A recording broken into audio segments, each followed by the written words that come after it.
Hello friends, welcome back to my channel. તો હોળી આવી રહી છે, તો હોળી સ્પેશિયલ 3 કલરનો શ્રીખંડ બનાવીશું.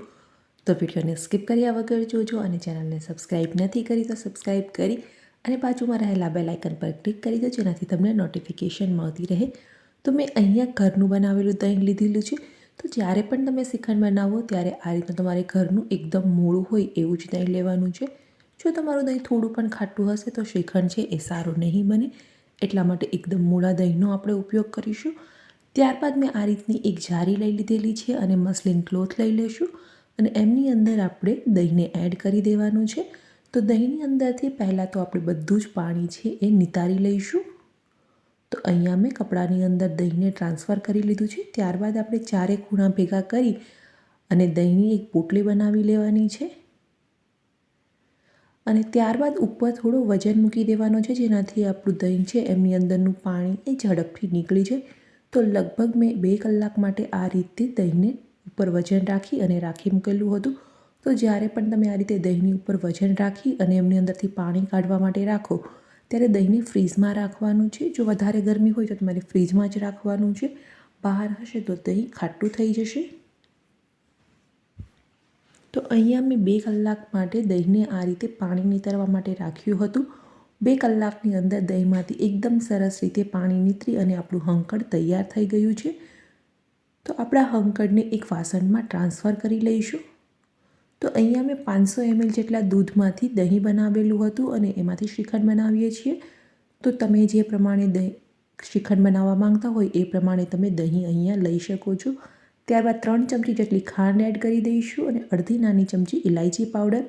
જો તમને ઇલાયચી નહીં ભાવતી હોય તો તમે ઇલાયચીને સ્કીપ પણ કરી શકો છો. બધી જ વસ્તુને આપણે એકદમ સરસ રીતે મિક્સ કરી લેવાની છે અને એકદમ સ્મૂથ બનાવી લઈશું. તો અહીંયા મેં ચમચીની મદદથી મિક્સ કર્યું છે. તમે મિક્સરની મદદથી પણ મિક્સ કરી અને એકદમ સ્મૂથ બનાવી શકો છો. તો લગભગ મેં 5 થી 7 મિનિટ સુધી આ રીતે કન્ટિન્યુઅસ મિક્સ કર્યું છે, જેનાથી આપણું જે શ્રીખંડ છે એકદમ સરસ સ્મૂથ બની ગયો છે.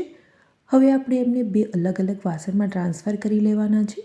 તો મેં અહીંયા 3 એક સરખા ભાગ બનાવેલા છે, કારણ કે આપણે હોળી માટે સ્પેશિયલ કલરવાળો શ્રીખંડ બનાવીએ છીએ એટલા માટે. તો ટ્રાન્સફર કરી લઈશું. હવે અહીંયા જે આપણો એક ભાગ છે એમને આપણે વ્હાઇટ કલર જ રાખવાનો છે, જે આપણે ઇલાયચીનો બનાવીશું. જે એક પાર્ટની અંદર આપણે કેસરવાળું દૂધ એડ કરી દઈશું અને બીજા પાર્ટની અંદર આપણે ગુલાબના ફ્લેવરવાળું દૂધ એડ કરી દેવાનું છે. તો મેં અહીંયા થોડો ગુલાબનો ફ્લેવર અને થોડો લાલ કલર એડ કરેલો છે અને કેસરની અંદર થોડો મેં પીળા કલરનો એડ કર્યો છે, જેનાથી આપણા શ્રીખંડનો કલર ખૂબ જ સરસ આવશે. બંને જ વસ્તુને મિક્સ કરી લેવાની છે. અહીંયા તમે જોઈ શકો છો કે આપણા શ્રીખંડનો જે કલર છે એ ખૂબ જ સરસ આવ્યો છે. તમે આ રીતે પણ સર્વ કરી શકો છો. તો અહીંયા મેં બહુ વધારે પીળો કલર એડ નથી કર્યો, નોર્મલી થોડો પીળો કલર એડ કર્યો છે, જેનાથી એકદમ કેસર જેવો જ કલર લાગશે. અને અહીંયા મેં લાલ કલર અને સાથે સાથે ગુલાબનું સિરપ પણ એડ કર્યું છે, જેનાથી આપણા શ્રીખંડની અંદર થોડું ગુલાબનું ટેસ્ટ આવશે.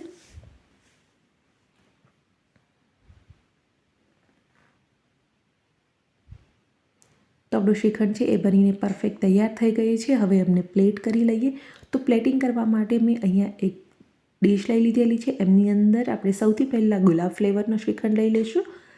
ત્યારબાદ આપણે જે કેસરવાળો શ્રીખંડ લીધેલો છે એ એડ કરી દઈએ અને લાસ્ટમાં આપણે જે વ્હાઇટ કલરનો નોર્મલી ઇલાયચીવાળો શ્રીખંડ રાખેલો હતો એ શ્રીખંડને પણ એડ કરી દઈશું. તો તમે તમારી ઈચ્છા મુજબ કોઈ પણ રીતે અહીંયા પ્લેટિંગ કરી શકો છો. શ્રીખંડને આપણે થોડો મિક્સ કરી લઈશું, જેનાથી ખૂબ જ સરસ લાગશે.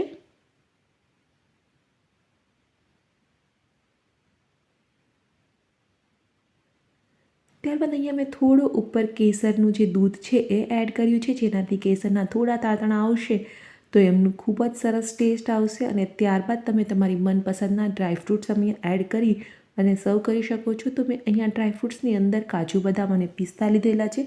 તમે અહીંયા માત્ર બદામ અને પિસ્તાનો પણ ઉપયોગ કરી શકો છો. તો આપણો હોળી સ્પેશિયલ 3 કલરનો શ્રીખંડ બનીને તૈયાર થઈ ગયો છે.